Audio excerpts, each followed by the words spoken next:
முதலாவது கேஆர் மீரா புத்தகம் படிக்கலாம். அவங்களோட யூதாஸின் நற்செய்தியிலேருந்து ஆரம்பித்தேன். யூதாஸின் நற்செய்தி ரொம்ப இன்ட்ரெஸ்டிங்காக இருந்துச்சு. சின்ன குறுநாவல் தான். அவங்களோட குறுநாவல் எல்லாமே நல்லாயிருக்கும். ஒரு 4-5 புக்கு இருக்குது. யூதாஸின் நற்செய்தி, யூதாஸின் நற்செய்தி ஒரு ஒரு பெண்ணை பற்றின கதை தான். அவங்க வந்து அவங்கள யூதாஸ் அப்படிங்கிற அவரோட காதலனை தேடி போகிறத பற்றின ஒரு கதையாக தான் இருக்கும்.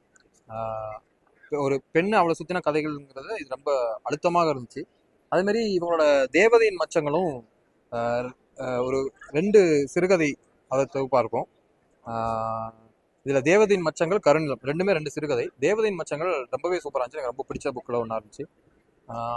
கேஆர் மீராக்கு அப்புறம் சமகால எழுத்தாளர்களில் பாமா கொஞ்சம் முக்கியமானவங்க நினைக்கிறேன். அவங்களோட அந்த கருக்கு வந்து நான் ஒரு 3 வருஷத்துக்கு முன்னாடி படிச்சிருக்கேன்.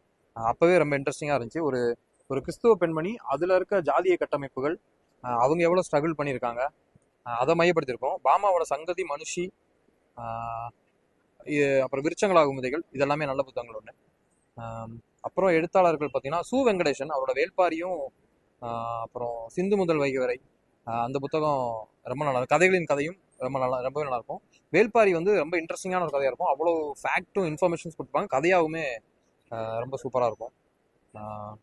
அப்புறம் தோப்பா வந்து பரமசிவம் வந்து அவருமே நிறைய இன்ஃபர்மேஷன் தான் கொடுப்பாரு. கட்டுரைகளாக தான் இருக்கும் எல்லாமே. அவரோட நாவல் கதைகள் எதுவுமே இருக்காது, கட்டுரைகளாக தான் இருக்கும். ஆனால் அவ்வளோ இன்ஃபர்மேஷன்ஸ், ஆராய்ச்சி, இந்த கீழடி பற்றிலாம் நீங்கள் கொஞ்சம் தெரிஞ்சுக்கணும்னா, அப்புறம் பழைய காலத்து விஷயங்கள்லாம் தெரிஞ்சுக்கணும்னா இன்னும் நீங்கள் தோப்பா படிக்கிறதுல கொஞ்சம் கரெக்டாக இருக்கும்னு நான் நினைக்கிறேன். தேங்க்யூ.